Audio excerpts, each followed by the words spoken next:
Do high revs cause engine wear? If you bounce off the rev limiter, are you going to blow the engine up? Well, it's not as easy as a yes or no answer because it depends on many factors. Is your engine up to temperature? What sort of engine do you have? Is it modified? How old is your vehicle? So in this video, I'm going to try and explain when it's likely safe for you to rev the engine to the red line or when you probably want to take it easy. I'm starting in a Mazda MX-5. It's just over 2 years old and has just over 20,000 miles on the clock. It's a cold start, so I'm going to be gentle. You can see here the temperature gauge, it's in the blue, and there's a blue light on here to tell me that the engine is cold. So I'm going to start the engine now, and I'm going to keep the revs below about 2,500 and not use more than a quarter throttle for the first couple of minutes until this needle comes off the blue. It actually recommends in the owner's manual for me not to move the car for the first 10 seconds. But as I have to move out of the car park, I'm not really putting the engine under any strain, so I'm quite happy to move out of here. The reason why I'm being gentle is because the fluids are cold. Also, it's running rich, which means it's using more fuel than usual, and the ignition timing is retarded to heat up the catalytic converter, which is essentially a filter in the exhaust to turn the harmful gases from the engine into far less harmful gases, and they don't really work until it's warmed up. Now the needle is getting above the blue and coming up above 50 degrees Celsius. The blue light's going to go out soon. Not all cars have this blue light, if you can see it on the camera, but you want to wait until the engine temperature, the coolant temperature, is reading around about 60 degrees or 70 degrees, at least come off the bottom of where it is. Sometimes the bottom can be like 70, it depends on the car, before you start pressing on, because that means now the engine is going to be running normally. It's not going to be running rich and it's not going to be retarding the ignition timing.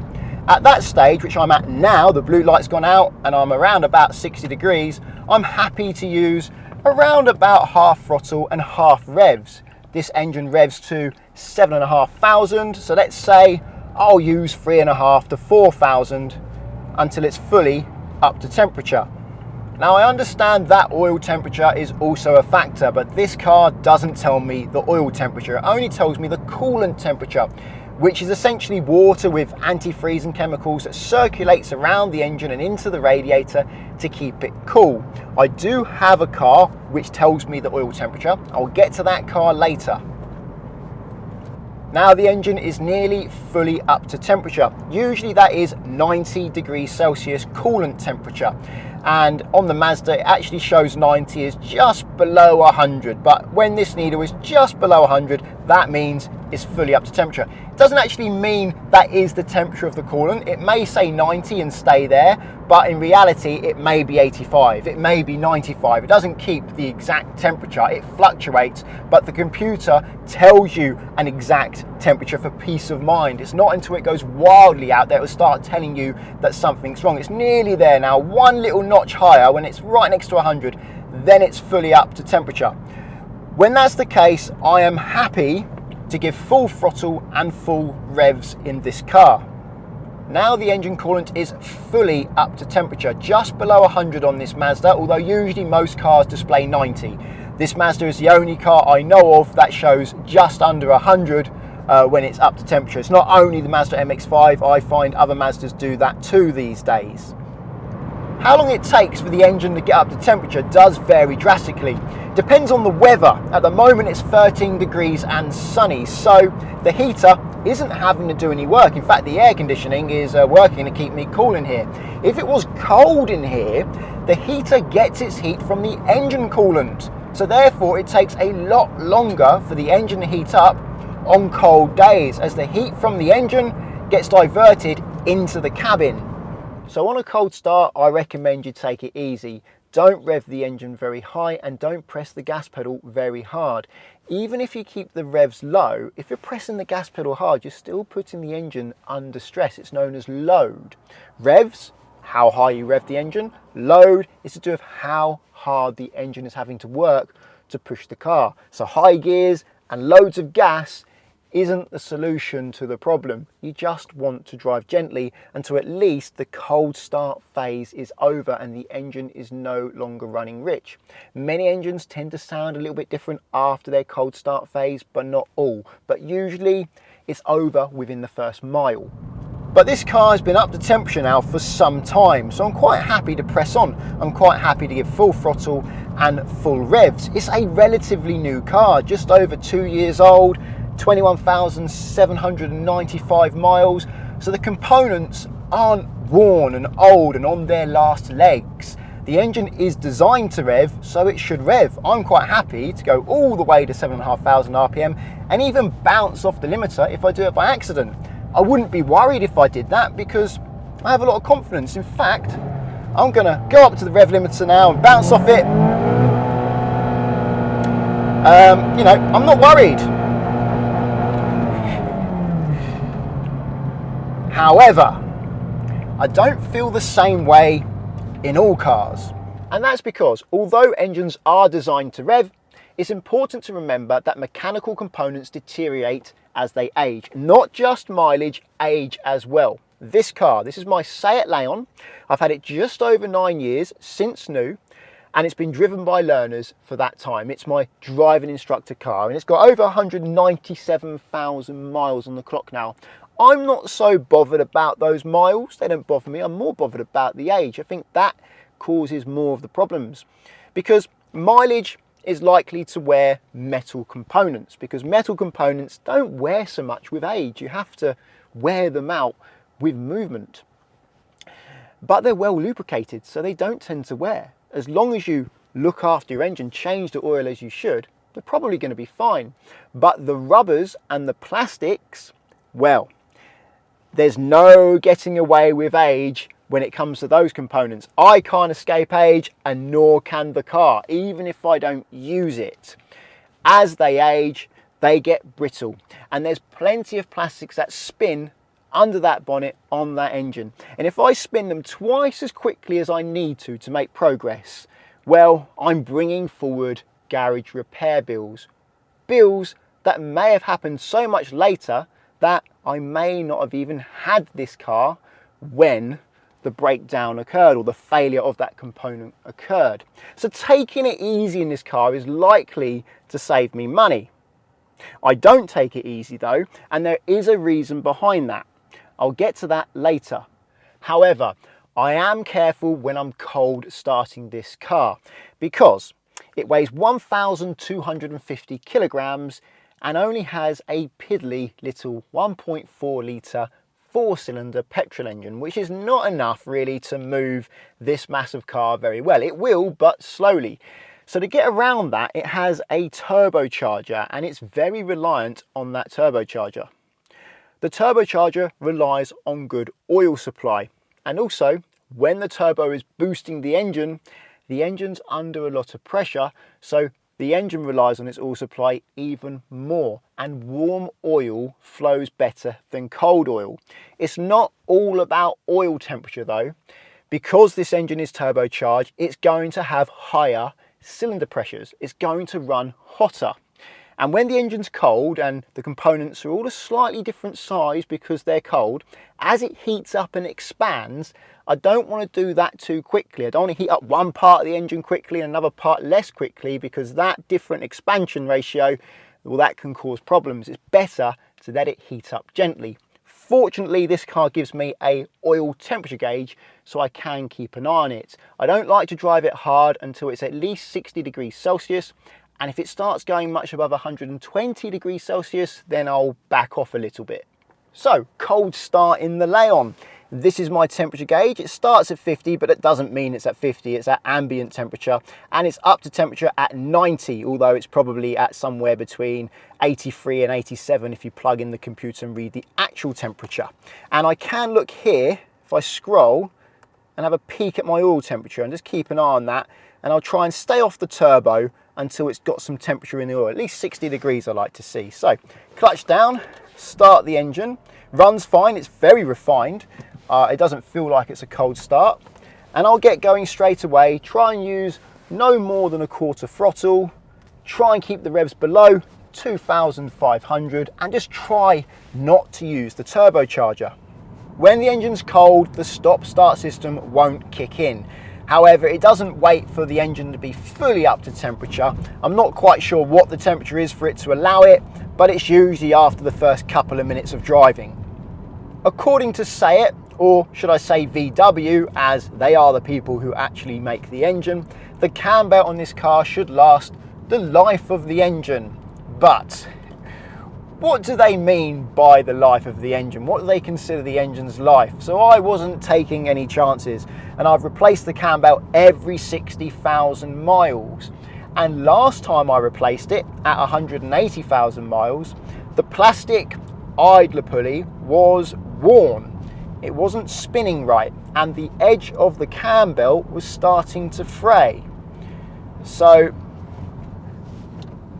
not replacing that for the life of the engine will probably be the life of the engine by default.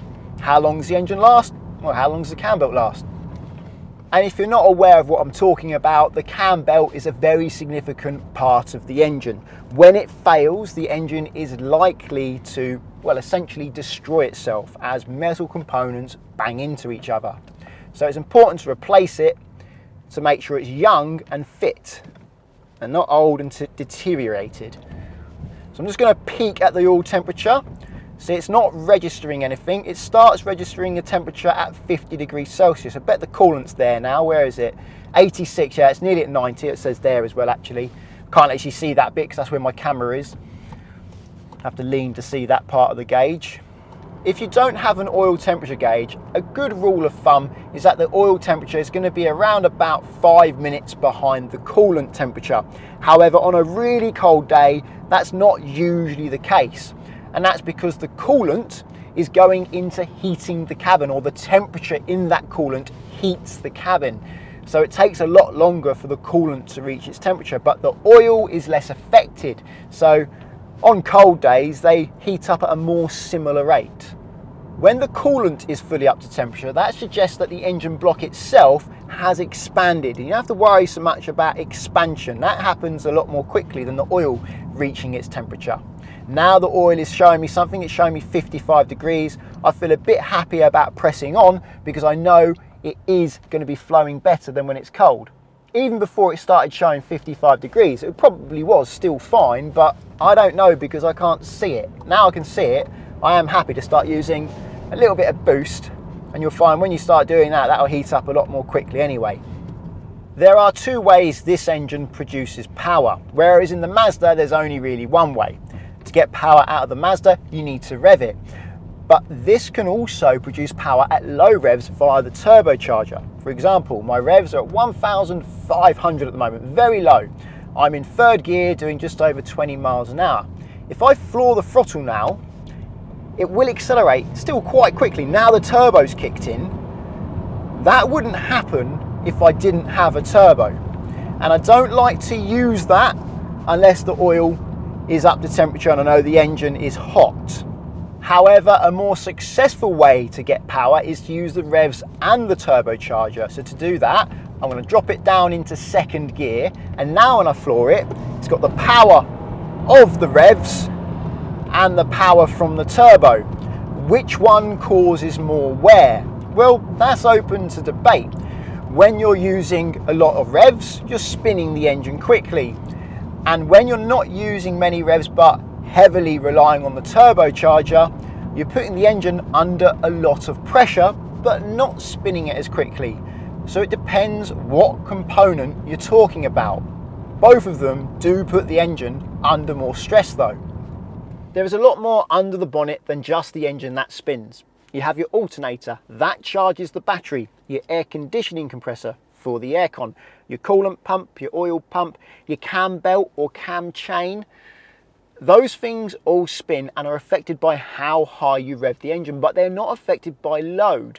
When the revs are low and you're pressing the gas pedal hard and putting the engine under strain, that's putting pressure on things like the piston rings, the valves, the head gasket and the bearings. But in my experience with modern engines, they don't seem to fail. As long as you look after the engine, let it warm up, change the oil when you should, everything else around those components seems to fail before they do.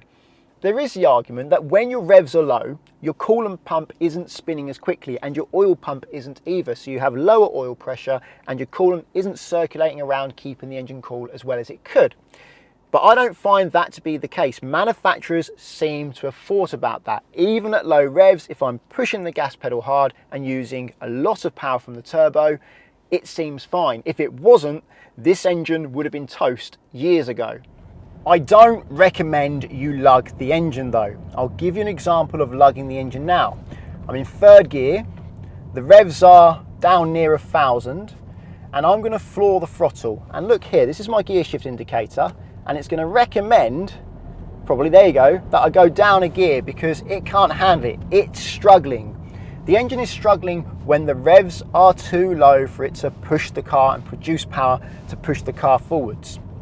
However, when the revs are high, vroom, that doesn't mean it's struggling. Many new drivers confuse that sound with, oh, the engine's struggling. No, it's happy. It's when the engine's going, that's when it's struggling. Like if you try and move away by only lifting the clutch and not adding gas and the car sort of stumbles and nearly stalls. That's what you want to avoid. But now the revs are at around 1,500. If I floor the throttle now, it's not actually recommending a lower gear. And that's because this car is designed to do that. It has the power and it can handle it. All cars are different. If you own a Ferrari Testarossa from the 1980s, then you probably want to keep the revs above 2,000 to get the best out of the engine. But this is a modern engine, small, turbocharged, with economy in mind, designed to rev low. It rarely lugs if I'm above 1,200 revs. It does depend on the hill, how much acceleration I'm asking for, the speed I'm going, and the gear. Certainly by the time the engine's at 1,500 revs, it has enough power for most situations. Earlier I said I don't drive this car gently, and there's a reason behind it. When I say I don't drive it gently, what I mean is I don't nanny it. I do drive sensibly, but if I want to use the revs or use the torque of the engine, I do. The reason why I don't feel like I need to drive it gently is because of my attitude towards my ownership of this car. I ordered this car in October 2013, I think, and it was delivered February 2014, and the plan was to pay it off, and after 3 or 4 years, and after paying it off, buy a new one. So 3 years went by. February 2017, finished paying for the car. Not long after that, I was thinking, oh, what else can I get then? Had a look round, and nothing really felt like an upgrade for this class of car. I was looking at another Leon. I think it's like the same car, of course it is. You've got the Golf, the A3, the 1 Series, a Ford Focus, an Astra, and I either felt like I was sidestepping, going down, or spending a lot more money for just a little bit of a better car. So I decided I'm very happy with this car. What I'll do is I'll keep it, and instead of putting the payments towards a new car, is I'll put them in a bank and save them up. And whatever goes wrong with this car, the money's there, ready to fix it. And that worked out pretty well. Lots of things have gone wrong with this car. I mean, there's some wear on the steering wheel now. This is my second steering wheel, but I will replace that. This is my second armrest. That's my second handbrake. That's my second gear knob. These are the third seats. Second carpet, replaced the carpet last year. You've got to remember, this car hasn't done 197,000 miles like another car. This has done about 18,000 to 19,000 hours of use. Usually cars would be scrapped from between 4,000 and 6,000 hours of use, because this gets used slowly. All day, people in it getting in and out, the interior wears and things go wrong, but I replace them. However, making that decision of saving up those payments instead of buying a new car worked out pretty well, to the point where that car I was driving earlier, that Mazda MX-5, that's £30,000, and 15,500 of that comes from the pot that I've saved up, and I didn't use all the pot. There's still quite a bit left. So it was a good decision to keep the car and just spend money on repairs and keeping the interior fresh. Oh, I upgraded that as well. That's got Android Auto and Apple CarPlay now. That was £600. But a new car, a lot more money. So it was a good decision, but I drive it with the attitude of, If something fails, I will replace it, but I'm still going to treat it and drive it like it's a new car. But I'm not worried about something failing. So now I'm going to show you the Redline in this car and how it deals with the Redline. It doesn't have a hard limiter. It has a soft limiter, so it sort of gets to the top and stays there. The Mazda kind of has a semi-soft limiter. It kind of bounces a bit, but not when you get to the Redline. It's kind of, this one literally goes and stays there, a bit like a diesel. I'm a little bit worried that something may fail when I do this, but I'm not that worried because I am prepared for it. It'll just be an inconvenience and an annoyance. Time for the Redline then. First gear, I'll do it in first gear because I'll probably be over the speed limit in second. Let's floor the throttle and it kind of gets to here and stays there, see? And I'm not worried that it's going to break. Just maybe a little bit. Eventually it will. Things have broken. It's not the original air conditioning compressor. It's not the original alternator. Water pump started leaking at about 120,000 miles. That is not near the Cambelt, so you don't replace it with the Cambelt on this, and it's quite expensive. It's on the other side of the engine. Easy to access though, so just replace it as and when it fails. Quite a complicated cooling system on this car. Oh, still working. Good. There is this thing called the Italian tune-up, which is where you drive the car hard and then it drives better. And I do find that is the case with older cars, but with modern engines, I don't find it makes a difference. What this engine suffers with is carbon buildup on the intake valves. Now, people will say, use better fuel. Makes no difference because this is direct injected, so the fuel doesn't come in contact with the backs of the intake valves. And driving it slowly is more likely to clog them up quickly, which is true, and this car does get driven slowly most of the time. So I have to get them cleaned. I can get them cleaned by walnut blasting them with walnuts to clean them. I've got a video on it up there that I did, and that transforms the engine when that is cleaned. Driving it hard is not going to clean those valves though. The Italian tune-up isn't going to solve that issue.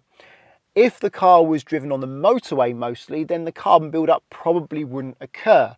But this car is used for driving lessons, so no matter how I try to deal with it, it's going to get clogged up unless I, try driving around at the red line in between lessons all the time. It's just most of the time it's being driven at low revs, at low speed, and in the summer it's hot. Under the bonnet gets properly hot because we're not going very fast, airflow isn't helping, so air conditioning is taking the heat from the cabin and putting it under the bonnet, and that is incidentally when my alternator failed on a very hot day. And I guess it was probably because the temperature under the bonnet was very hot and that accelerated the wear or something, or the alternator. And my air conditioning failed like that as well. Although it didn't fail straight away, it sort of stopped working. I turned the engine off and on and it will start again. I guessed the compressor, took a punt, replaced it, and yeah, it works. It's worked fine ever since, and that was several years ago now. When it comes to modified engines, I can't comment on whether or not it's safe to rev those. I would feel nervous if I was in a modified car and revving it hard. To be fair, I've owned a very modified car and I revved it hard a lot and took it on track days. And yes, actually, I was always a little bit worried that it was going to fail. The thing is, when you buy a manufacturer's car, the manufacturer has taken great lengths to make sure that car, with abuse, lasts at least the warranty period, hopefully a lot longer.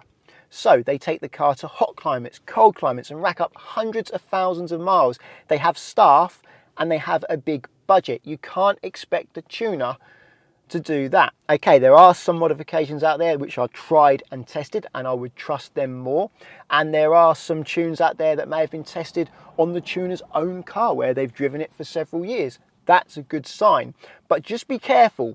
If your car is modified or you get a modification, check to see how reliable it is first. Who else has used it and for how long? Until you know that, you don't know what it's going to be like. And how have they used it? Are you taking it on track days? Have they just used it around town? It all makes a difference. Now, there is a way you can almost certainly destroy your engine through too many revs. At the moment, I'm accelerating. The revs are only going to go as high as the computer allows. But if I was to put it into first gear now at 60 miles an hour and lift the clutch, the engine speed would go up to something like 11, 12 or 13,000 revs. That would almost certainly destroy this engine very quickly. It's known as the money shift because it's probably going to cost you a lot of money. It can happen as an accident, accidentally selecting first gear, say, instead of third when you're at a high speed. There's no need to worry about the money shift when you're driving an automatic though, because the system doesn't allow it. The reason why the money shift or too many revs can destroy your engine is because your engine has many moving parts. This is a vital one. It's known as a piston. The piston is connected to the connecting rod, which is now represented by my arm. And at 6,000 revs, this thing is going up and down your engine 100 times a second. It doesn't take much imagination to understand why, if you go fast enough, something's going to break. Maybe the connecting rod would snap and become disconnected from the piston. I'm amazed it doesn't break at 100 times a second. Also, above the piston are valves. And as the piston goes down, the valve opens. And as the piston goes up, the valve closes. This is to let air in and exhaust out. But it's a spring that closes the valve. And what can happen if the piston's moving fast enough, the spring doesn't have time to close the valve. This is known as valve float, and then the piston can contact the valve, bending it, meaning you now have bent valves. And when you've got bent valves, your engine's not going to run right, if at all. To play it extra safe though, manufacturers set the red line of your car, the rev limit of your car, below what the engine can actually handle safely. Well, I hope you found the video interesting. If you did, please give it a thumbs up. And if you're looking for car insurance, check out the links to Collingwood and Confused in the description. If you're learning to drive and want to insure yourself on somebody else's car for practice, then Collingwood are there for you, because you can do so without affecting the owner's policy. And that does take away a big stress from the owner of that car.